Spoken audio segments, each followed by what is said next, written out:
abama Ghana for enwene hu debt exchange program kro ye and owura lot mensan so ka cha ban say ye won krofo bu on ma wasa ban hu wo mobo na ojai wo mo sanso enansa fufuro mu ho ani pipi amanyoko ni mo owura bia bam wo se ba wo me owafuturo bi ema no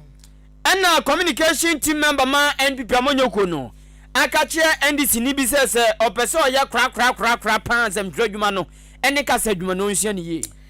sanso na Ghana fo bi dia tu dwase be yanka DNA test kwamunye bi te se pregnancy test ene wo ye ya tata na wo test asida rampansu aduan fama ochima development association ODA afia Ahenkan marketing department so boaso yasene e osika famu na afi Bempama Plaza Hotel wonu su ekrai mu ene enumre Kasiebo no etwa ne hu kuru ewa abefo ntentan Kasiebo nso ene nti dia che na search Ahenkan 93.3 FM ewa YouTube ni Facebook ubehu yansi adam filigado chi wadwen che de fa hono mo ya be kenkan edi amadwen che kono a 0594 841044 0594 841044 de ba ya be kenkan se we de Kasiebo so information centers bo radio num na bu ato apeti mu akenkanfo yemme afia ampofoa mene kwaku anin kusi buadum Ghana de semamba Kasiebo ni ade mo vimu tesem na ya dwetemu se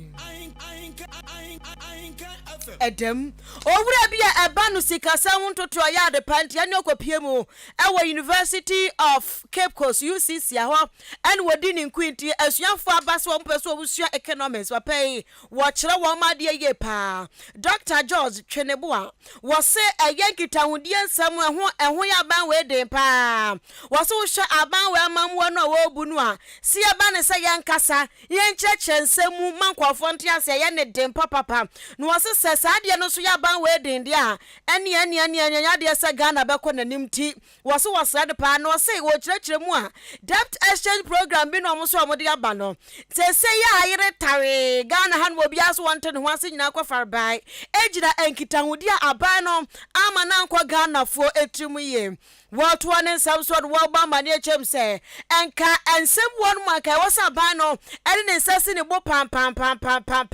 nya kukuduro kari ayi carriage na kwa ka che Ghana fo se ba bia kwa kwaduru ni o ya baba ya nsakyraye mo a musika da mia se no sika ne se wo na kane ewo mammo no se enwo mamu biem se ni na so se aban no ensi sa gina ye no anka ho hwe wa ma Ghana fo enhuhu popoye enu nti wo sra papa sa de no a wo mo eye nanse no awo wa mamambu obu wo mo hwe no wo mo nyae na nkayade na nkwa mo ka kire eye panifu a wo mo wo sika no mo de totototo edi sika no ma ban so wonfanya bibi na aja enwo entafo ntasama wo mo a enkwa mo so benya adwiri bi se aban no mponi kan ene yen adi nkomo dada enti ababonte ananka de no ano no nanso esansa aban no anhyeda antiani anka kire bond holders enti sesi ade na kwasi adantatwene chese ubo ne yamu akum ubo nchan akum chese obi aso wompre na mempre so de ene ebeden na aban no tirimupo no abamuo tirimupo se ye kwa akotua ye ka ebeden abamuo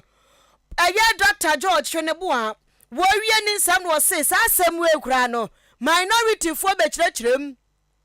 me kyerɛ Adam Ketewa Boga ya wo mo Ghana mrahye badwefo me kyerɛkyerɛm Haruna Idrusu mu kura na hye ase anu mo kyerɛkyerɛm se ai debt exchange program bi baba na haircut besu enkwafo bi sika da banke ya nkwa mo hwanim se be wo mo bobo so kura kyerɛkyerɛm a wo mo ka kyerɛ senate nyina be ka no aba we tete wo ba bonten his excellency na nado dan kwaku for na kasa hu bia na anu atwa mu wo se no wo kasa afa Ghana economy ene sen a enioma hodo de agua kwa mu pese wo hwe na wototo nioma sa akasa hu ni mwom na nanadan kwaku for kan play enye play facha Ghana for say haircut bia ni baby a enti usika da baby a forget about it, forget about haircut. That's what say minority for the back ya NDC for beka ya no enanka abaya wote swai enam na kasa no ho no so na kwonya akukuduro surunku bi ka cha Ghana for sampa asam no amote da no kre ya baba ya bibi sei enu nti ya ne nkwafo sei kwa akohia ya kotu anamo bi afa ho a enka asem we kan koya chinchina atwan wo bia se want ase wo se so obi anso ka se want ase a ene ya ka ne yesi ye betua na be den na IMF ne mpo ansha na akwaji agukokonta ehwe agu aban no enta nkita hudie a necessary ko ne sa bond holders yidi no wantimi ni ne ye ndc for raise sa last eka se haircut bi eba na haircut no se ni na ebe kwa ebe abeye ema aban ni be deny ye se sa haircut no enye no kre ema na kekan brother sa ansensem no mo kan nyina akra no bibia se ni da bre no na aban no ye enya akokodro ena nka otumi gina ye tumu anasenka ansana ndisi for abeka no edenti na esa ban na homa opposition party na babontin ebeka ade bi a wase eba obra nanka ban no abitimi ababontin abekirekira manfuo mu nanka enkoye se ade a ban ne di si oman no anaso peso ofa kuntuna sibi nanka woye de enka enseso woye kamigiri senke bi anka kasa ne o how bebre yanka ribe no enka emma Nipa wotini nkai ukopia wu our University of Cape Coast UCC a ɛhɔ no wodi ni nkwi kirade ɛkira nkontabu asam economics lecturer Dr. George Tweneboa na wasanso to asobia mu a na woba mane etesemu yi no one by one say perfume rice ɛkira Ghana for say sa debt exchange program no anokwasem wewom no se wiase ne asetra ne yatimu no ade ba ko ho no mu ase ekoso woni pamienu ntamu a enioma nyina koyie eye entiase empratwe mu hia entiase abrabo wankasa wo ba obra wo hia entiase chese bibibiam empo no nyamesumu no hia entiase se wiase ye koba wura yi entiase ni mu enye entiase ni mu na chese basa ye ho enu nti wo ka kire his excellence na nado dankwa akufado so wasre no a so opeso akọ nanim na sa debt exchange program bi no so opeso wode ba no ewia mu die koso to oten de a ene one bond holders for ne trance na wo monte wo mo ho asesa ade no sei enete sentiase amba mu pa de an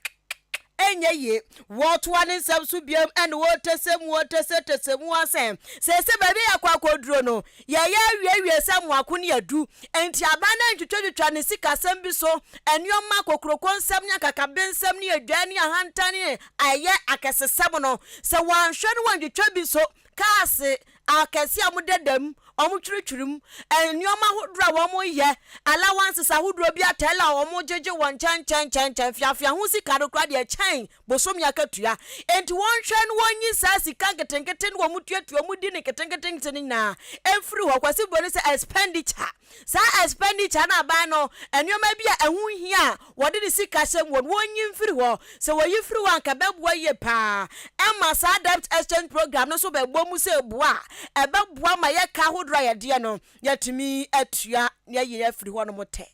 tahudie enkomodie a ese aban ne bond holders edi nkyerɛkyerɛmu bi ase so de ma wo mu bia no otime de ma wo mu na wogi wo mu consent na bibia ekopepe pa mimi gidi se oman no entiase na yehia bibia na meka se abrabo ni nyina akogina entiase so kasa a wobɛka nipa no de wobɛka kyerɛ no se de opese ɔte wase efa otime kan yie na nipa pro ne te wase a kani nyina no nka ɔhaw bia eni badaban no so meme fani se baby a wakwahye no ayedina ma enema a obetumi atetete so ayebeboa amane ka aswati kakra na nkofo wo ha Ghana for entiase no se ewo no ne so a Ghana ni bia nim se abana aye nkyehye se iskana ode baaye no se eye emfie mienu ana emfie miensa na emfie numu a otwimu ede akwachire se coupon na esenku otuama ho na se ne ho akire no nti ontimi ntuama ho a otwe eno na akwachire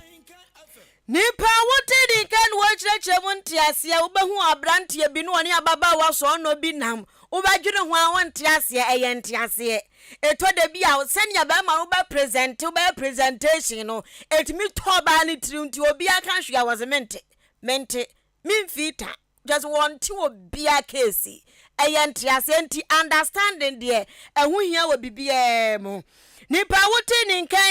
ɔyɛ economist enti ene wɔkyerɛ nkuntabuo hu nsɛm papa sikasa wontoto nyina wonim na wakwadere mu party na okopie mu ɛwɔ University of Cape Coast na wo Dr. George Tweneboa wɔgye oso sɛ yɛyɛ esanso obia enimu no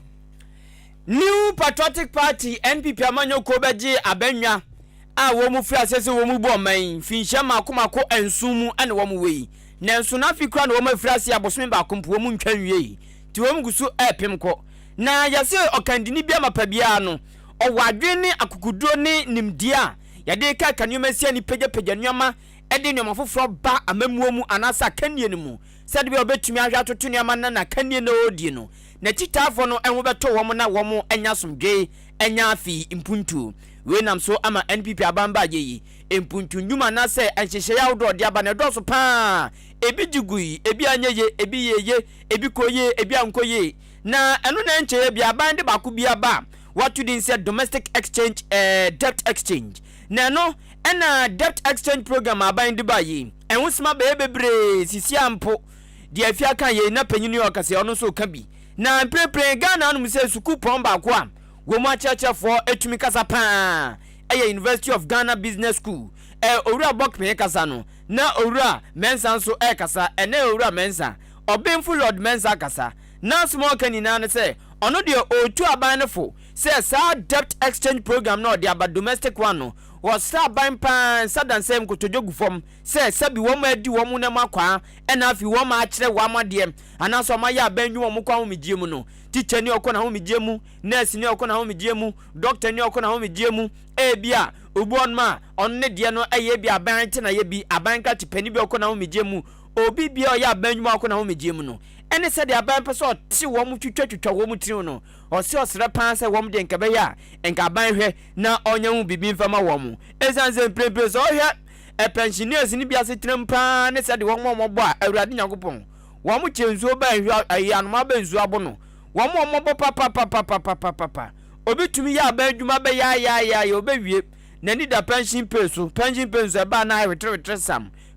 sam na sa ban ka se domestic debt exchange program inso or de kwako pian wo mu a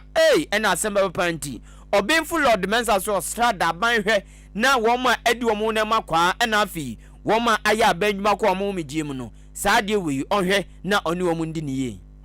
As I always say, adage, snow a bro and a snow dokono, the pension funds treatment should be given to the funds of pensioners to get as simple as that. I have always taken this thing to be an oversight. It's an oversight to not exclude pensioners who are holding bonds. I thought it's an oversight. So that side, I was just like reminding you that, look, when taking that decision, you forgot that these are vulnerable ones who are also using their pension, the same funds that you are protecting. They have been given this and you are not protecting it. So I as far as I'm concerned, I'm just reminding you to do that. And so it's not a question of negotiating for a coupon or no coupon. Just ensuring that you are treated, the pensioners are treated the same way pension funds have been treated. The good deal is treating just as we are all potatoes, treat us the same way. The pension funds and the funds of the pensioner, the same treatment. Onipa amotini ni yefe no Obemfu Lord Mensa odini juma ewe University of Ghana Business School. Yeguswa ya yejina debt exchange program honsanka ya nese wamuswa kwa transfer si hunkonya ntia nani last day wamuswa mo de cancer debt exchange program tiani kwofo aswoma no pa kansem na owura bi nsu aba no amamuwo sikasem kontabuo honsam apai ene okurom ha so bodi din ya na obi ahunu no owura kwa mempianim wono so aba be kirechem se aban we yankasa no emise lumba nyumba kubi no so emise bibi jejo emise no so e wo se ye bo ma aban we yentu obi anyum ne de ama na wo se bibi jeje onyum no so ye boma aban we pa esansa ne nyoma bi a wo ye no odwere ne ho a senya bibi na bia ajeje aban no a odwere ho a wonte ase na wote ase so a onwene ho wo se sa debt exchange program no a wo mode aye ade bi se handkerchief omu him ehim edede doma no wo mo kan wo so o enya ade bia kuntan bia nti wo munya ka Owuda Kwame Mpianim atoa ne nsam so no se sa domestic debt exchange program bi no omo de eba no eye ensem na ensem a eye ne se aba we no wateso anya de so betumi atu aka se Ghana ye ka ye dia pa ka twitwiri dia emne nipa emne nkwada ne mpanifuo nyina sa ka kakrakai aba we twi ni mutan winche boto ba ko ne betin kwaye pe enya de so betimi atu aka no nti ne wo kire no ane nsama wodro wo keka de dana no ana nyanya debt exchange program haircut na nam yes no haircut yes haircut wo se sansem ni nyina da nsam wo se ye broskoto to baby bototo ne baby kra esansa debt exchange program bi ari wo baby a ebe boya ma yatoto ye kaso wo se wo hwemu a obuso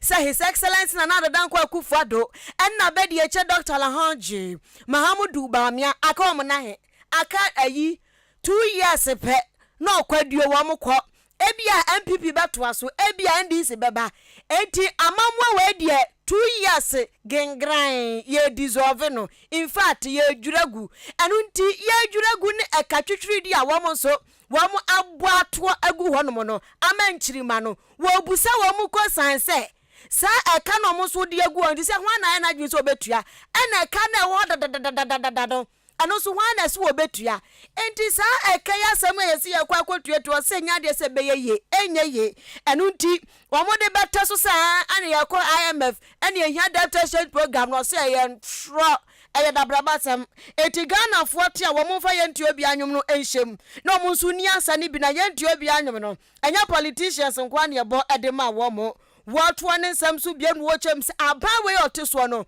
wono anim se wo kwa bebre wono mu a obetumi afa so atua ne ka nanso akwadwuro mabone mprensa na chese trinity so de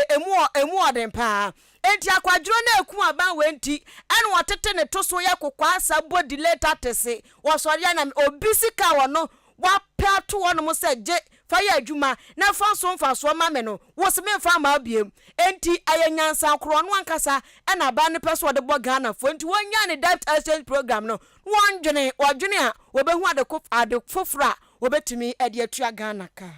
therefore treasury beni ade no enye constitutional enye lawful Ghana ye yedron wo ye institution nyina no ebi enyini judicial service enyini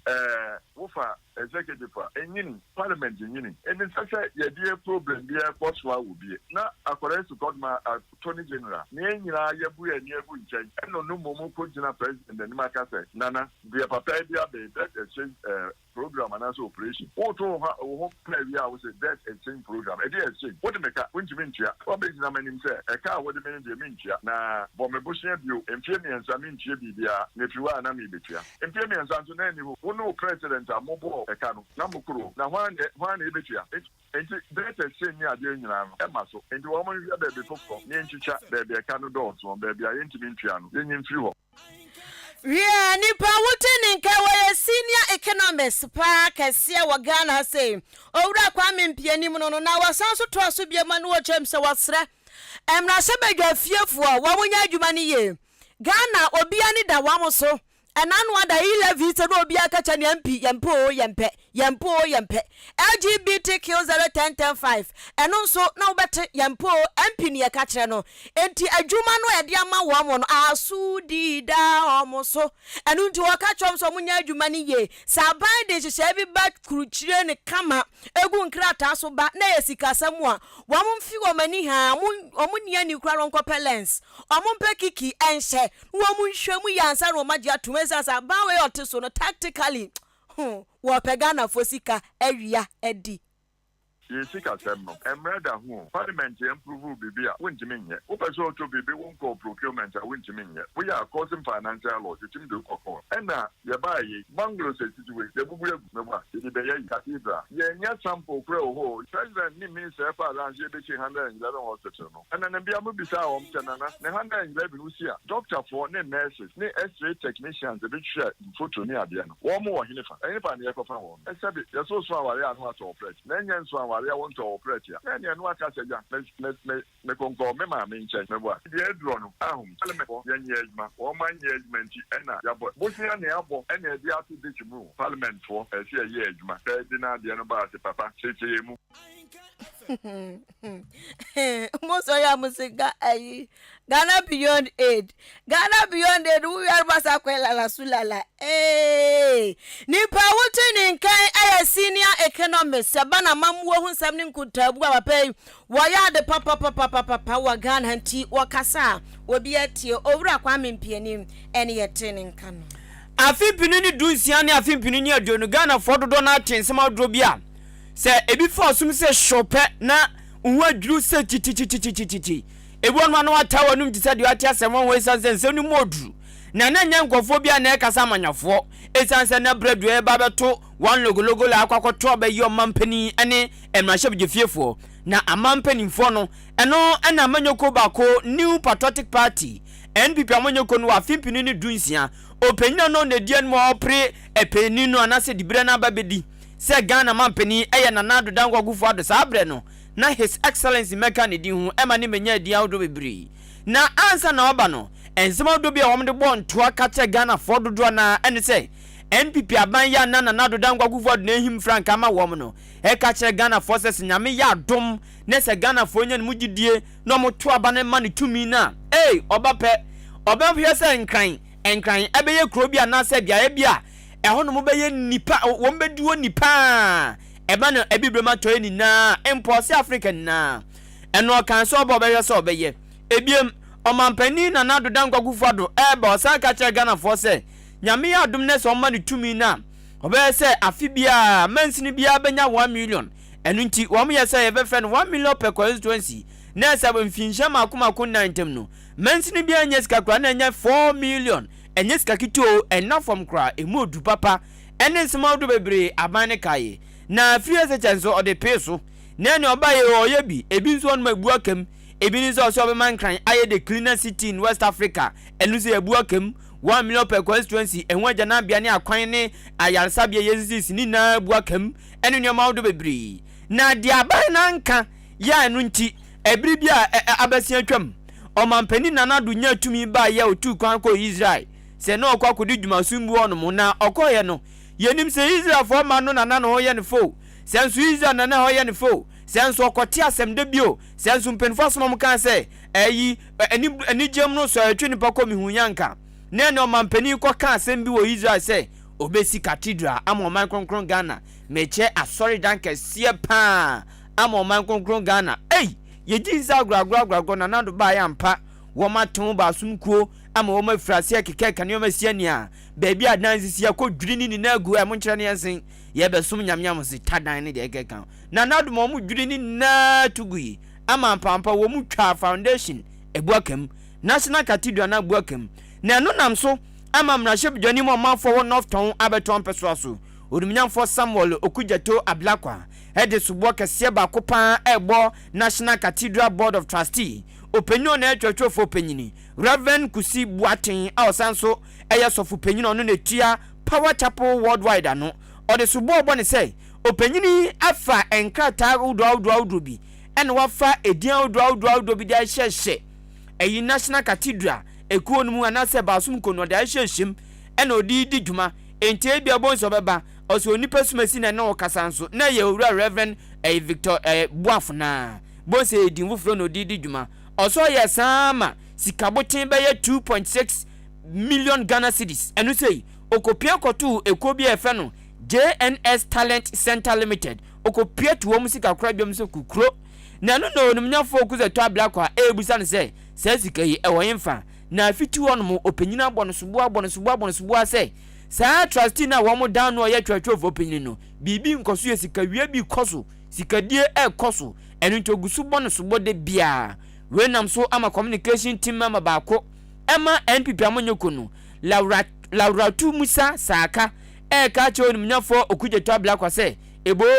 subo de bo opanyini boatin enyina so wo hemfa na one ne to ntiaze so wo nyina so bia onfama bonten.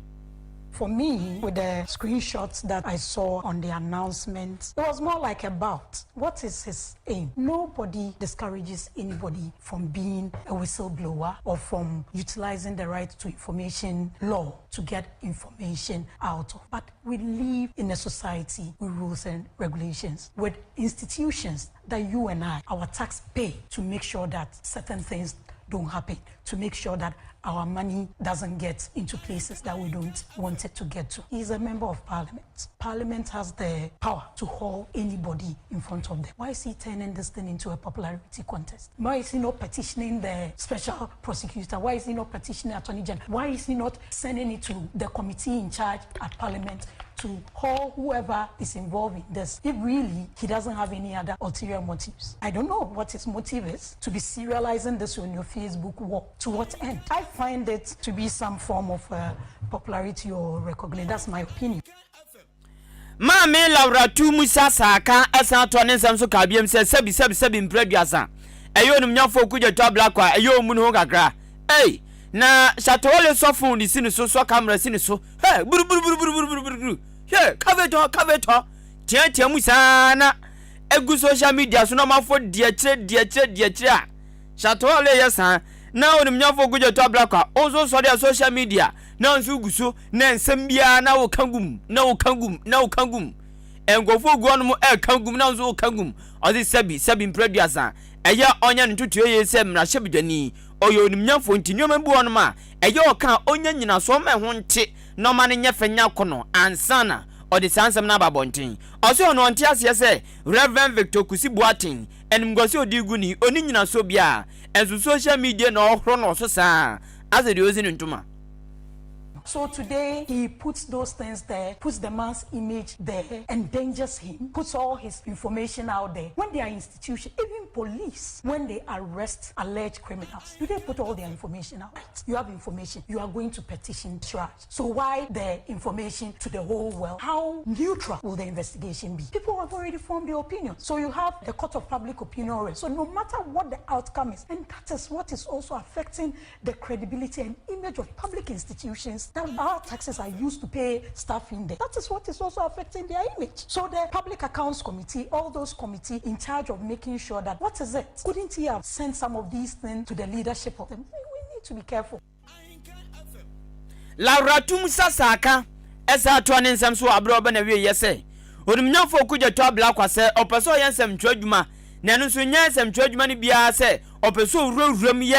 underground investigative journalist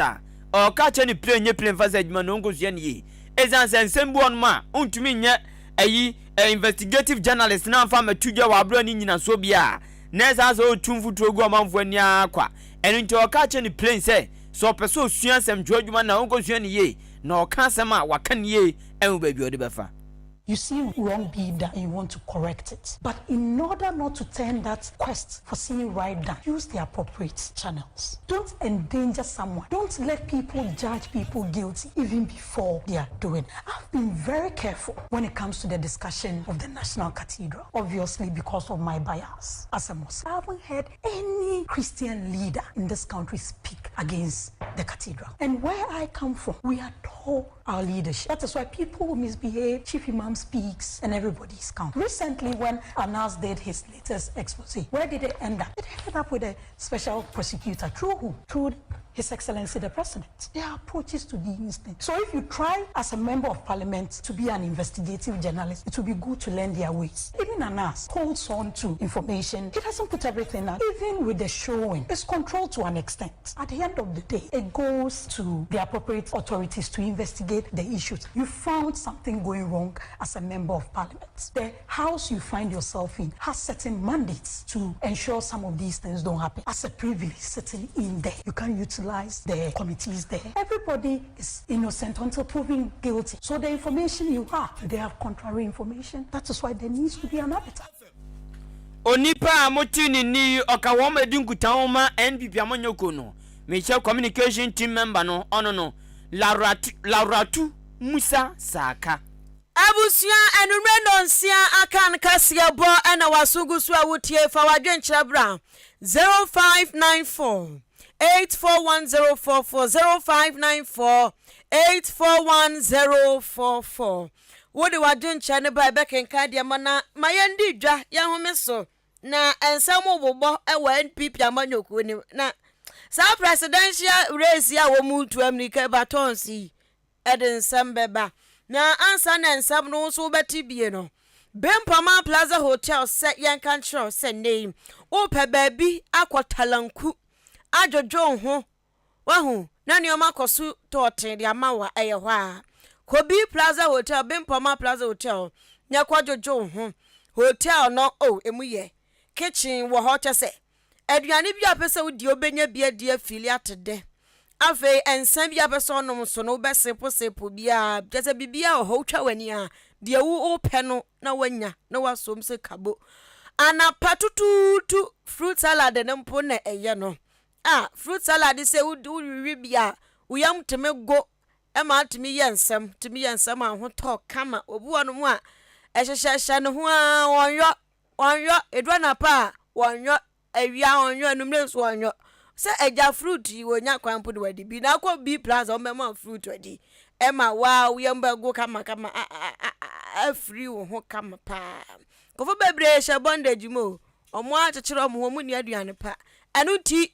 B Plaza Hotel kwa aduane papa ne yede bema woti u kodi aduane pa na tre osianse a obafia fe na wonso mama check me diet ye B Plaza for you na wa modan so wura mu ahun say you wa ba fie ni fie queen size bed orthopedic papa bi air condition wadan bia emu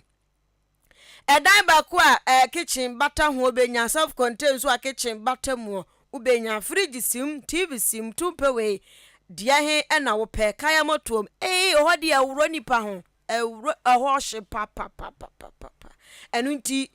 danyunyum ya air condition edi ahim obi plaza ni enipa 30 bi mu pe ba bia conference kuma bia B Plaza mbekọ mokwa no ma projector bodan mu kama bambo sevja na so pa electric fence we twada no nyina hia ba bia be park o kan so dey forget it na obenya ba bi dodo ka no sane asi watre ba bia abobo ya krapra ge no mo so budi be na nsem hu anwan etuatuam se akora ni sin fifie na mo de pragia ti pragia ngitingiti ya ye mo nsum ba mu anaskali krom Monsum pragia ni ngum ni ehunu zampa kwofo de pragia ba na obehu be kwasa ne tona ba ku bi akwofo obi ja ebusua anya sa pragia no didu B Plaza mpo a obenya ba bia park no chese eho ye spacious ankasa B Plaza Hotel MTT di kwane so achem dan kwantanum MTT di kwane so ana Church of Pentecost there were odan kwantanum no ugina ho to ani B Plaza Hotel ena ebo hwei from pennyfo enumre me de malanga jwa biba na mo beji ensen 0249 8559 396 0249 855396 ana 0243 118500 0243 118500 B Plaza Hotel is specially made for holiday makers from abroad and afar. Ochumai Development Association ya chichi ochumai oka ochumai hamanensen ochumai ochumai ntiase ampa si abese sanyi so mienu ye ho mayen mesrel ekwe brabedom na ye hunu se you ochumai mpuntu ohun ya 10 cedi busumi bia betu 10 na ye dia register busumi biya betua 10 na jaya tototo no moto enfan hye wose na 10 cedis eze mpo entohwe abusua enti mumye nyin kakra ma na orbema oyu adon me dase debi 2023 me dase jaika na obi nso nka chose nyame nhira sa na ye enu nti wo 10 cedis wo de ba oyu adon no so bete afe ye tam sika na dikum ye de koye project bi a kro mu hofo beka ye nyame hyankofo na bia kan anu ti 10 cd no dia ho hia pa Brian Kai FM one be registration to me ba friend number 0594 467029 0594 467029 kwanya nkrofo fa so to nananom wonse dodo so pa na wiase nso dia ya pa ne se nyankopon kasa ni date de ma onso na obefiri achasfasa so yasin bibia na no so free asis no enye bia ka kwansha na do koi enye bia edua bi na bubo na mum ebia yade bi na abo wa ye nhwahan aye sa ma yade ndo wato nananom wonse do eno ya papa esanse nei eni bia ba emfidi aba nipa wo nipa do aba a yatete wo mo ti omanfo ase etu wo yalo ase na apuema ntem yanum se titiu ne oda ene ne potem so pa yarsa bia ba ko wo mfidi abefo de pa wo nurse fo ne doctor fo wo nipa do wo mo mfidi ne adan ene bibiom de tu yade ase hwe yade a eye Jubilee Hospital ema yale enku esanse baby etu yade wase eye Jubilee Hospital de ye obi afitu trisu kosi wapo nase bomodin afako Jubilee Hospital na wo nhwe entu asema na mo nyewo nkwa me pacho o kwa ya sabio no se wo beda ho ana wo kwa asan a doctor fo begina so ahwo kama afi laboratory test bia peso ye no e kwanda on mo be yama na de den so wi a baby ono abekwese ye mo odoni mienu asikoto miensa no abonten enti wanyeska anaye wakwadwo no ankota na vihwebudin na esensense osa me pacho ehono no pharmacy no aduro bia wo je ansa na wopie na afi oba wo fafuru uni problem ebia kwanhyiasi ye pe bia paapa nipa je nipa nkwa na semra wo mo dan kama ni mfidi a wo mdi operation na afi ultrasound and ECG scan bia obeso otwa no Jubilee Hospital for ewo sanwema we nabi de den say wo mo obri bi omne ayarefo kasa ana nipa bi oba hospital so oba besan ho yade obu on ma wonyare ebia fa na dream zonim enu ntomo no be kasa unwienu na afi why fine ozimesako na ze no ankoboka Jubilee Hospital wo mo eye clinic esichia de ene mojabroso wo mtu ase kra de biem so ne se canteen ho se fruit na ope wachi ana banku aduani bia ebi Jubilee Hospital ne monten so no na insurance nso ye adwuma ofra achim aboabo na okọ achimodan amantransam so nso na obehu wo mo 0244 577 575799 0244 575799 and 0241 784 645 0241 784 645 na onimpenifo endings also Ahenkan marketing department seminganjo said den apeso bonde ru den pa na apeso manfo te wonka ewo ho ntem bomodin abra na yeboma ekọ omanfo nso tie kama yabeti abunso akyerkyerem kama ama de ohwe no nsa aka free marketing manager 024420290093 0244290093 na wone no endings also Abusuama yentu Kasiebo no eso Jabo ho manatete na abusua ukwapiemu ewo NPP amanyoku animu a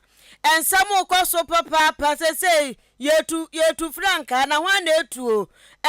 eni wata atu sag atopa atu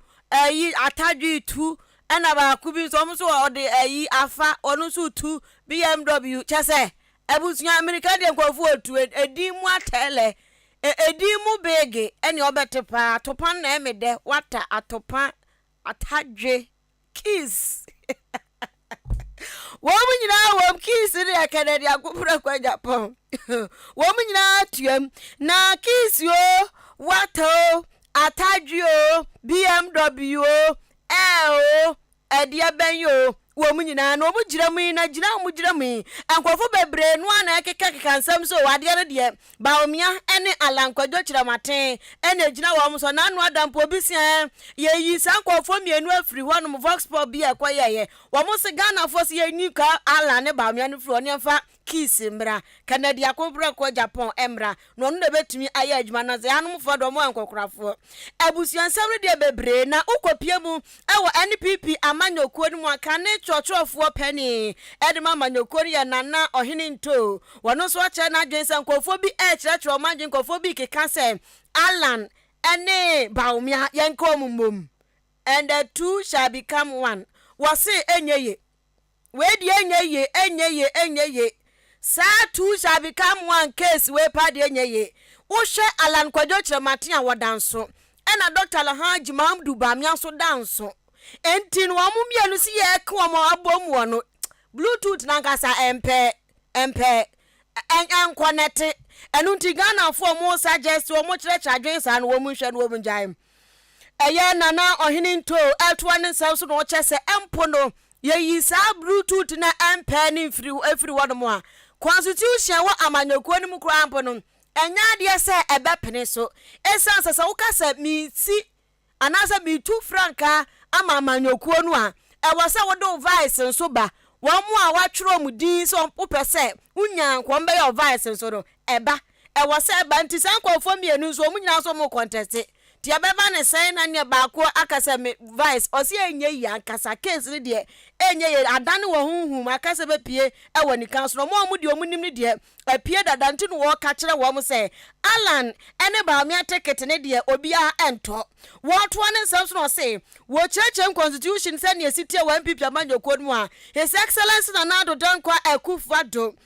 abrana no ko opre se obeye mampani no so wodi ka betu franka ye to no so abetu ahene asi ahemfo eto ne so ba ono so afri ni pem ede nkofo opese wo mo ye vice edin bai enu nti eye party no executives betna so no wa hwehwem enti wo se eye Ghana mampani his excellence na nado don kwa Akufo-Addo edin bi ode bai so opese wo mo ye vice no ene edurumi bi a committee no council no ebros kototo baby na nado dan kwa Akufo-Addo se chinchina twan ono so mpene enti akoye mentem ho ase bia ansa na akire wo mo so officer case no enti se wu fa obi se vice no enya se wote wanwa na se we kwatrai na we trawi a afa ma ba betena se ka se ene e beye vice sa dabi ensem pi wom enti nkofo mo kekeka ena Alan ba me ticket ba o mi ateke to se ticket ya mu ka ho asem ne boarding pa ya fa no soro. I said that is not a realistic proposal. That is not a proposal to be considered. Now, if you look at the party's constitution, the candidate, after being elected, has the constitutional right and privilege to nominate his running mate. And then the council endorses it, and then we go. Now, in the case of Nana Akufo-Addo, 2008, he needed to come up with a running mate. He proposed a name. Most of council members did not support. So then he was not happy, really, but he had to reconsider. Within the period, some members also proposed a name to Nana Akufo-Addo. He didn't like the name. He wasn't happy. There were a lot of backroom discussion. It didn't work. He rejected it. And then enter Dr. Mahmoud Bawumia, who was not even a member of the party at all. So you can imagine what kind of opposition and reaction.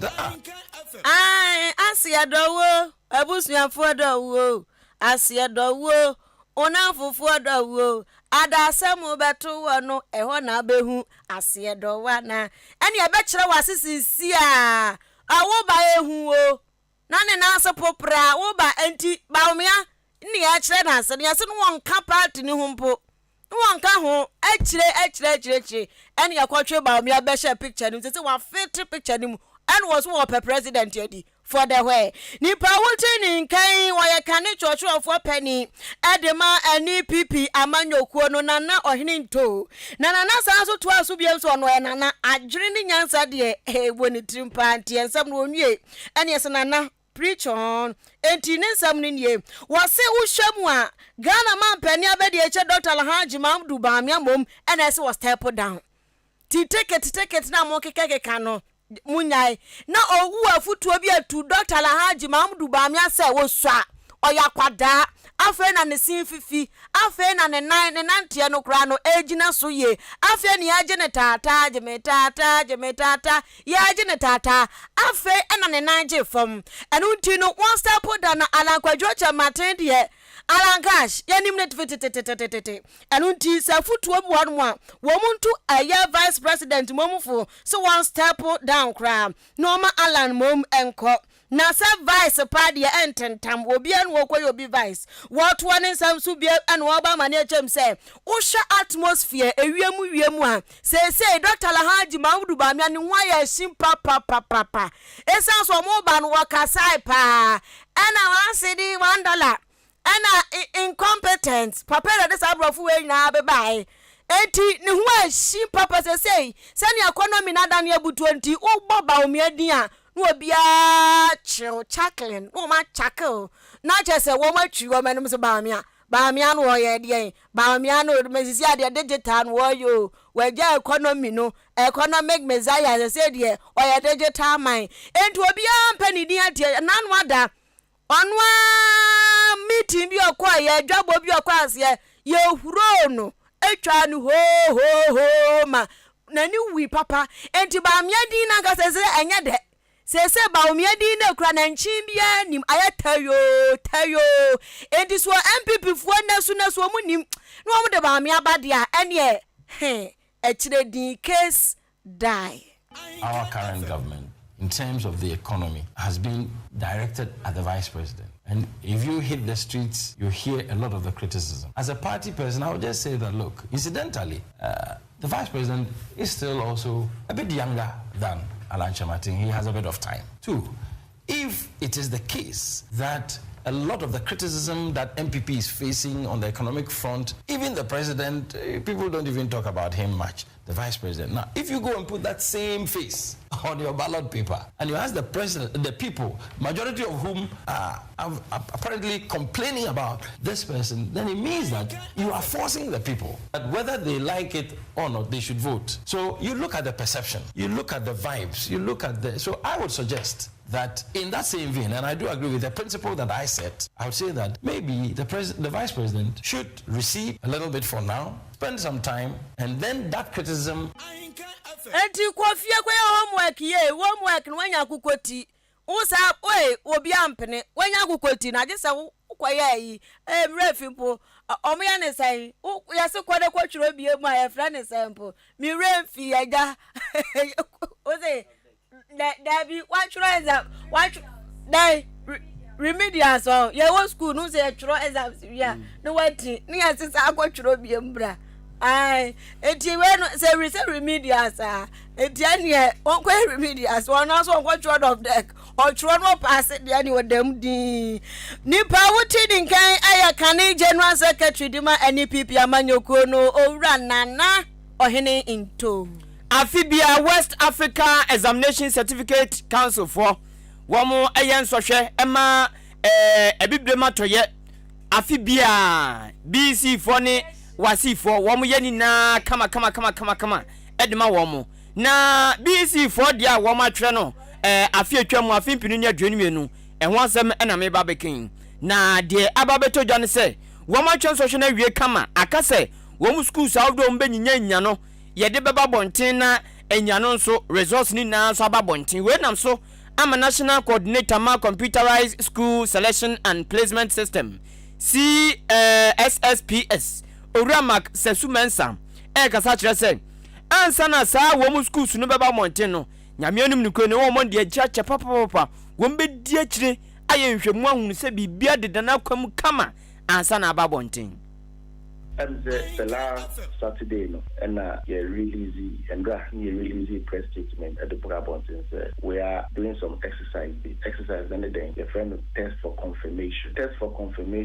And yes, you release results, and yes, you release placement. But the first exercise you did kind to ensure in Kolana our BC candidates our mature exams. So this is the information that CSSPS and free SHS our system into so Moshe not a boy a bra. Then let's take these necessary steps. I am correct. Moshe sooner and boy a bra. No way giant is Nintia ye exercise and say and paying P. What is it? Me choose present, but the share system so I'm a present. We pay for general science, but system me buy for mommy ask. Essence why you change the child's destiny. So all these things are necessary steps that we are taking to ensure say we peg the system to ensure say we clean the system to ensure say we give you accurate information that the human send your placement, your release placement na obi biara enya ho asembone enka. Sir usually mo make say CSSPS for one my day BC for na a transfer no tututu and to those schools outdom no. Dia me kan say afi omo so be hwehwemu ye pa wo mani be di akire ai hwese bibia de demand sa na babonten no. Oso mo frase mpo dada. Na no memene da ayi January bosom ne da to so dunan eno mu frase na owura max sasu mensa say won be wie e won ne da to so aduonu 22nd January 2023 eno won be wie nchanche schools no BC for no ba bia onyan ene nso hwen se de otwa no se de etie no ebesu ababonten. But this exercise is starting on Saturday, on the 14th up to on the 22nd of this month. Now, the person this is a processor. Ubi biara over problems. Oh, we share problems, and say we have provided 4 ways that over problem are obit reality na ya quality our system amount. Your call center exercise in some way almost a free for all Ghanaians. There should not be any money collection. 1 call center number 05565415525. Call center number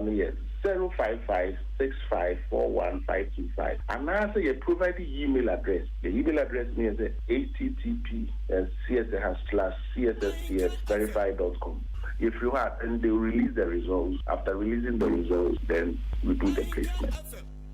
Onipa amote se okase a national coordinator.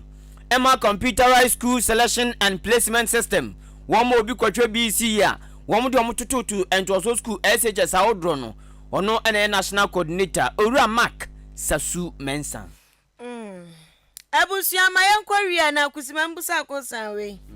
I imagine say so one who pregnancy test da. Oh P test yeah. Meaning so back I said that. Can oh say me hu bida. Me hu bida. Me call madam for your nurse ni. Na bi da ono na mbisa na okire me. Akoye se malaria test ye. Na tikia de ya the DNA test so but say pregnancy test na kebebo. Okay, come up. Kebebo. Oh yes. Okay, good cause. E ma na nyem hye mema dodo. Oh ampa o. Omo nyem hye mema dodo. Oh, esida. Well, first born na nyawo dia. Uyi ma be 10 John mu be 5-6. Nyem 5-6. But they said the money be a wicked dodo. Nyem hye no doso. And that case be a mete. Me say nipa no fi abnansi o say ehio. Unim oba besi o. Minim say abnansi o say kumasi so abnansi o ho say den ba mete o dan abnansi. Okay. Oba na kwanyem firi nkran. Ena one bo ani nya akasakasa no. Wode nyinsen no ahwe nyame anim di nyinsen no. Abra maame ne ba be ma. Hey. Ana maame no so agye nyinsen na ahwe kese maame de ene fe. Na zen ba be ma no so ko edie wum. So ga ni firi nkran ba no de okope onim se sa nyinsen uboguso. Ba ko ma za wa se mu abra ba joba. Menyu uboguso. Ana be ma so oboguso. Enti maame no sa what ba no sa nya ne nyakora na nya ne dia. No nim san ba na ko boguso. No maame de on de say that. Tintina nya no. Obey wo bai ono ana ne tie. Ana maame na nje akora na firi wutan ato akora din ayo bibia kama atu din ni wiye no. Sana empra no onye mo no. Enso won kran. Afede wagye akora na kwama mpra no. Na maame ne so won tiase. Ontua 150 million manansa. Eno ano. Ombo ne ka. Gan ze mi ni bi. Na woni bia wotimi hwe nyame e ma ne bia eye wicked. Bisa minim se ne generation no exit. Edwaman na do so nti za na beba. Wotimi di obi ba komo obi. O se wono so ne me da bi. How? O so bogusu ba jo ba. Wa bogusu. O mama bra bo nyinas. Afa de edu wala afa da se bia. Oh na mo. Ti se de omo ye ne se. E ma mi enso. Ti se de ma no omo ye ne se. Ono da no abodeti. Ambao. Na sasa na so ya. Ono bo no ono da no abodeti. Sadwin we na kurawa. Ono da no abodeti. Ti na chese ya no. No hu se oko ni dari mu a. Oh, baba could be so case be no so to for me. And then do still I know who. She come quiet DNA na sana. Oh, who say. Now what you ask now yes, Emma, see young girls. See do but and you make one my who say would dean. Na krana wo wo no krano. Obey like new future be say. Akwada obey wiase memma mienu yensa.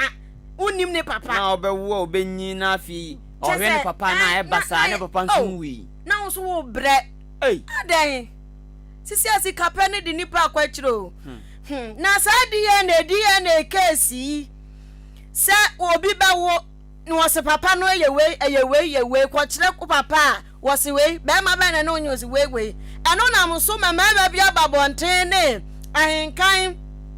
ya reporter abna pokri adwetwe nkomo nsra abane se wo sra no aban no se ne wo pregnancy test wo no waja oba dwonso ya de so su ko atiki red mienu ana chese uwe danger mu no omo pese omunya bi na DNA no so no yanya na test kit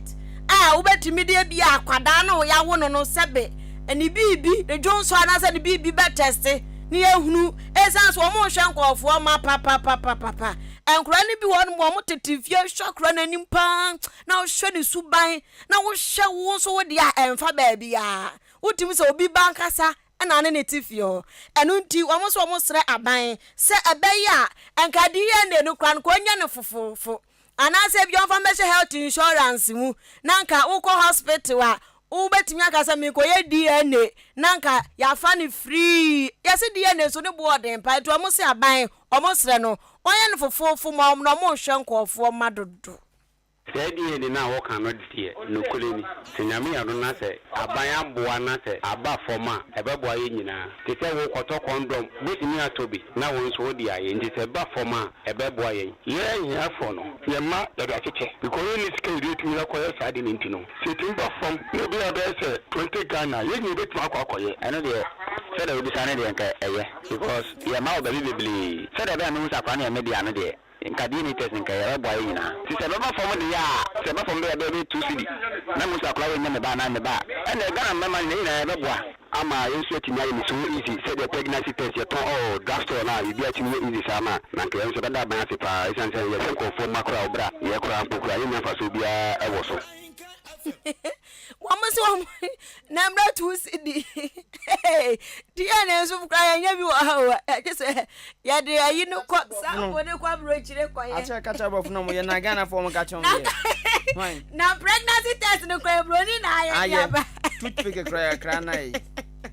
eti arade esi atiengwa bofu no so mo nye bi esra mo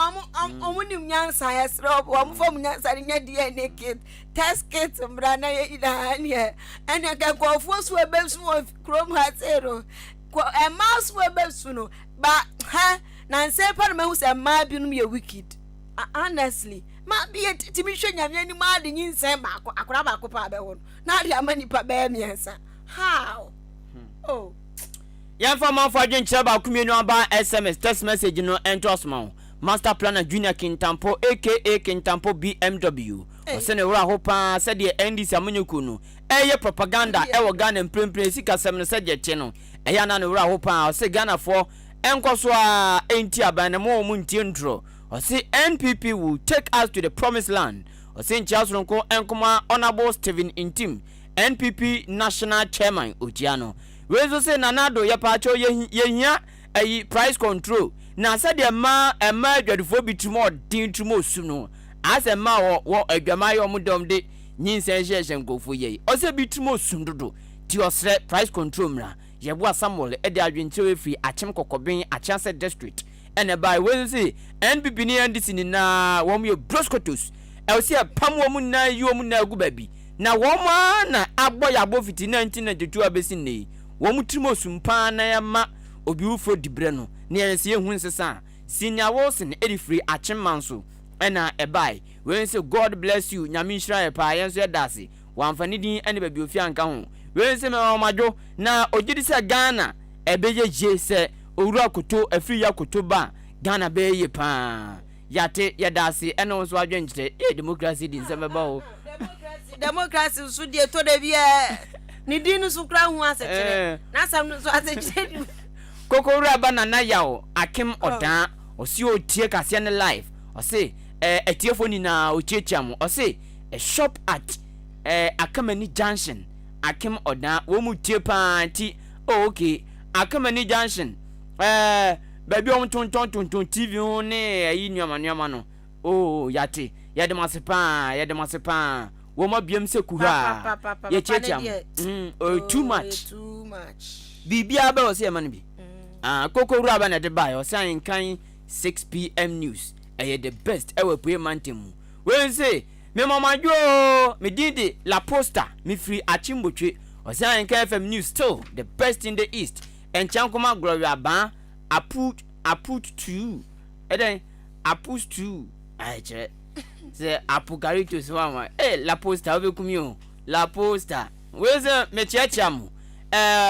o tie kase pa na emu da hwankasa na mum chia sonkonkoma Caroline ono ene yesi o ma city canteen akim odan assembly office ono no tua ti o say city canteen Caroline ono na wo we efri kwabena nchen asubua ye das papa wo say thank you Ahenkan FM original news ye das eno nso adwenkyere ye ko bibi o abena pokua aka bohobiem hit there again ene producer obi ogbo na chidom